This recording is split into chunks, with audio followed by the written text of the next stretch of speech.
પ્રજાપિતા બ્રહ્માકુમારી ઈશ્વરીય વિશ્વવિદ્યાલય દીવ દ્વારા ઘોઘલાના સોમનાથ મંદિર ખાતે ઘર બને મંદિર કાર્યક્રમનું આયોજન કરવામાં આવ્યું, જેમાં મંદિરના માતાઓ બહેનોએ ઘરને મંદિર સ્વર્ગ આશ્રમ કેવી રીતે બનાવવું તેના વિશે બ્રહ્માકુમારી ગીતાબેનની સમજૂતી આપતા કહ્યું કે નારી અગર ચાહે તો પોતાના ઘરને સ્વર્ગ બનાવી શકે છે, પણ ઘરને સ્વર્ગ બનાવતા પહેલા પોતાના જીવનને સ્વર્ગ બનાવવું જરૂરી છે।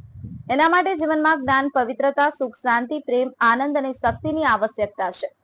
આશ્રમ એ જ્ઞાન અને પવિત્રતાનું પ્રતીક છે, મંદિર એ શાંતિ અને શક્તિનું પ્રતીક છે અને સ્વર્ગ એ સુખ, પ્રેમ અને આનંદનું પ્રતીક છે। તો સાતે ગુણોને આપણે આપણા જીવનમાં ધારણ કરી અને જીવનને સતોગુણી બનાવી અને સ્વર્ગ બનાવીશું તો આપણું ઘર સ્વર્ગ બનશે અને ઘરનું વાતાવરણ શુદ્ધ, સાત્વિક અને પવિત્ર રહેશે, જેથી ઘરના સદસ્યોને સુખ અને શાંતિનો અનુભવ આપણે કરાવી શકીશું।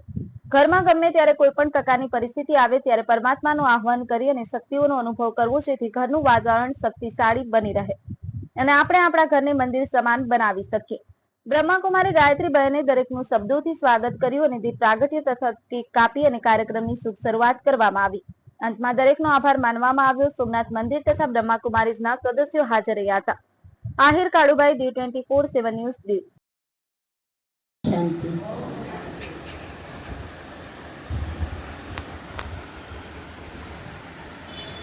અહીંયા ક્લાસ શરૂ થઈ 23 મહિના પૂરા થયા। 9 જુલાઈએ 2 વર્ષ પૂરા થશે, પણ જુલાઈમાં થોડો વરસાદનો માહોલ હોય અને આ કાર્યક્રમ જૂનમાં જ કરવાનો હતો, ઘર બને મંદિર,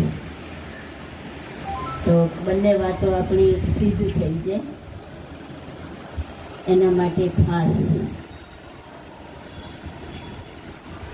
સોમનાથ શિવ બાબાના સાનિધ્યમાં આપણે આ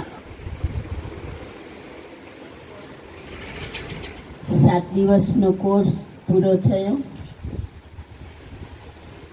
પછી આમ તો રોજ બાબાની મુરલી સાંભળવાની હોય,